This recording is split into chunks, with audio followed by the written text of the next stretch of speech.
Assalamualaikum warahmatullahi wabarakatuh. Selamat datang di channel YouTube SMA Muhammadiyah 1 Klaten, Sekolah Para Juara. Halo students, gimana kabarnya hari ini? Semoga kalian tetap sehat dan selalu menjalankan kewajiban sebagai pelajar dengan baik. Terima kasih sudah klik video ini ya. Di video ini, kamu akan memperoleh informasi materi yang sangat bermanfaat dan dapat membantumu untuk menjawab tugas-tugas yang akan diberikan. Jangan lupa untuk catat dan rangkum materi ini agar dapat kamu gunakan untuk belajar lagi. Eits, tapi sebelum mulai pembahasannya, jangan lupa untuk klik tombol subscribe dan like video ini ya, biar kamu ikut mendukung sekolah kita agar menjadi sekolah yang terdepan dan lebih baik lagi. Oke, selamat belajar dan simak videonya baik-baik ya.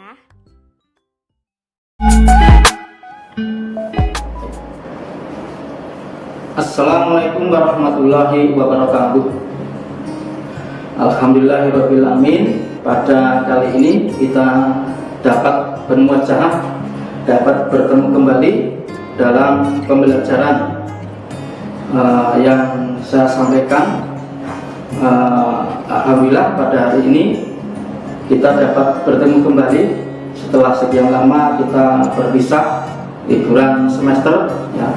Kita berjumpa di kelas 11. Saya ucapkan selamat kepada kalian yang telah naik di kelas 11. Insya Allah dengan berada di kelas 11 bisa semakin mendewasakan kalian dalam belajar, dalam mengerjakan apapun yang sesuai dengan tuntunan agama kita, yaitu agama Islam. Sekali lagi kita bertemu kembali, mungkin ya selama 1 tahun kita hanya bertemu dalam dunia maya ya, atau dalam bentuk tugas-tugas. Nah, ini yang namanya Pak Fakus Salam itu mana toh? Hanya dikenal nama, dikenal tulisan Pak Fakus Salam. Nah, ini ternyata wajahnya seperti ini ya, ganteng toh. Nah, ya beginilah ya kita harus menerima apa yang Allah berikan kepada kita. Baik anak-anakku yang saya cintai dan saya banggakan, untuk kelas 11 saya masih mengajar kemuhammadiyahan. Nah, masih seperti kemarin kelas 10 saya juga mengajar kemuhammadiyahan. Untuk kelas 11 saya juga mengajar kemuhammadiyahan untuk baik yang IPA maupun IPS. Nah, baik, kita lanjutkan. Sebelum ke materi, ini saya sampaikan dulu bab-bab apa saja yang nanti akan kita pelajari di kelas 11 semester gasal atau semester 1. Ada 3 bab yang akan kita pelajari di semester 1 di kelas 11. Yang pertama itu adalah periodisasi perjuangan Muhammadiyah. Nanti ini ada beberapa subbab yang akan kita pelajari di bab 1 ini. Yang pertama adalah kita akan mempelajari tentang perjuangan Muhammadiyah pada periode awal, yaitu masa-masa Kiai Ahmad Dahlan. Bagaimana perjuangan Ahmad Dahlan itu mendirikan Persyarikatan Muhammadiyah. Ternyata itu tidak hanya berhasil langsung jadi, tapi ada perjuangan-perjuangan dahulu. Bahkan ada hambatan, ada gangguan yang berasal dari umat Islam itu sendiri. Karena ketika itu memang umat Islam belum melaksanakan ajaran Islam itu sesuai dengan ketentuan Al-Quran dan hadis.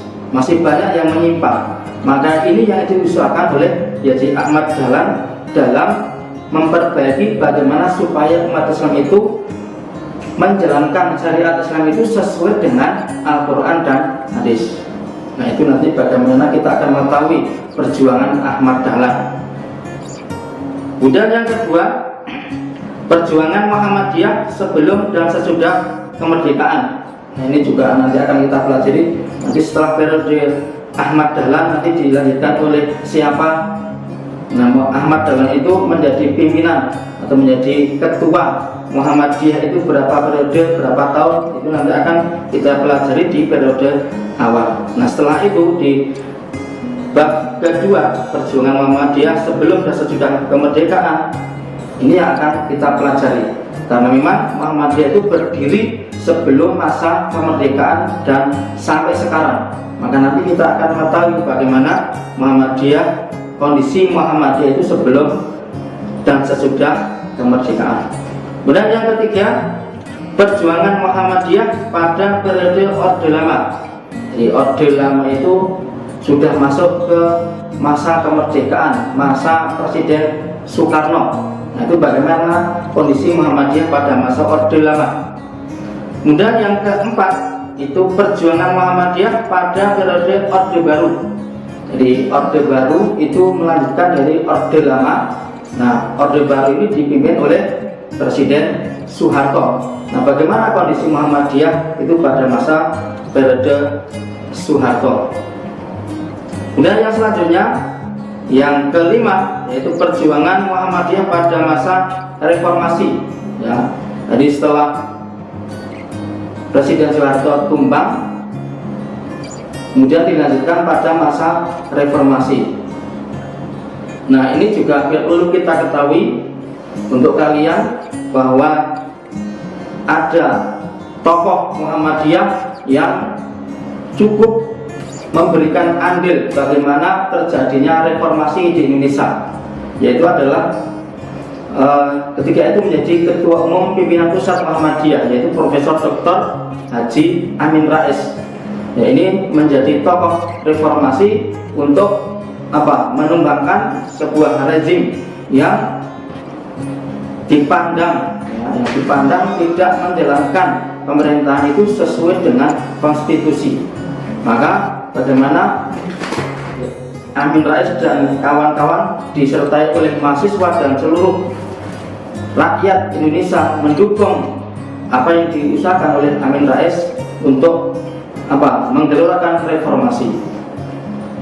Kemudian yang keenam, yaitu perjuangan Muhammadiyah pada abad kedua, yaitu setelah masa reformasi, yaitu pada masa sekarang. Itu bab 1. Kemudian kita lanjutkan bab kedua. Nanti yang akan kita pelajari adalah Muqaddimah Anggaran Dasar Muhammadiyah atau sering disingkat MADM. Ada 3 subbab yang akan kita pelajari di bab 2 ini, yaitu yang pertama, sejarah perumusan MADM, Muqaddimah Anggaran Dasar Muhammadiyah. Jadi bagaimana sejarah MADM itu dirumuskan. Nah, perlu kalian ketahui bahwa Muqaddimah dari Anggaran Dasar Muhammadiyah itu ketika itu belum ada. Jadi Haji Ahmad Dahlan mendirikan Muhammadiyah sebagai syarat sebuah organisasi itu diterima oleh pemerintah Belanda, harus ada aturan-aturan organisasi. Maka oleh Ahmad Dahlan itu juga dibuat. Nah, tapi ketika itu belum dibuat Muqaddimahnya. Maka nanti di bab kedua ini, kemudian di subbab 1 ini adalah sejarah perumusan bagaimana Muqaddimah dari Anggaran Dasar Muhammadiyah itu dirumuskan. Kemudian yang kedua itu adalah matan MADM, matan Muqaddimah Anggaran Dasar Muhammadiyah. Matan itu apa? Isi, ya. Jadi nanti mempelajari tentang isi dari Muqaddimah Anggaran Dasar Muhammadiyah. Kemudian yang ketiga, sub ketiga, yaitu adalah penjelasan dari matan Muqaddimah Anggaran Dasar Muhammadiyah. Kemudian bab ketiga itu adalah kepribadian Muhammadiyah. Nanti subbab yang akan kita pelajari, yang pertama adalah latar belakang perumusan kepribadian Muhammadiyah. Jadi ini juga ada latar belakang atau alasan kenapa kepribadian Muhammadiyah itu dirumuskan. Kemudian yang kedua, matan atau isi dari kepribadian Muhammadiyah. Kemudian yang ketiga, penjelasan rumusan kepribadian Muhammadiyah. Jadi matan dari kepribadian Muhammadiyah itu nanti dijelaskan secara jelas. Dan yang keempat itu adalah nilai-nilai yang terkandung dalam kepribadian Muhammadiyah. Jadi nilai apa yang bisa kita ambil, yang bisa kalian ambil dari kalian mempelajari tentang kepribadian Muhammadiyah. Itulah materi kemuhammadian kelas 11 yang akan kita pelajari. Ada 3 bab. Silakan nanti bisa dibaca dulu sebelum nanti materi kita sampaikan, dibaca di rumah.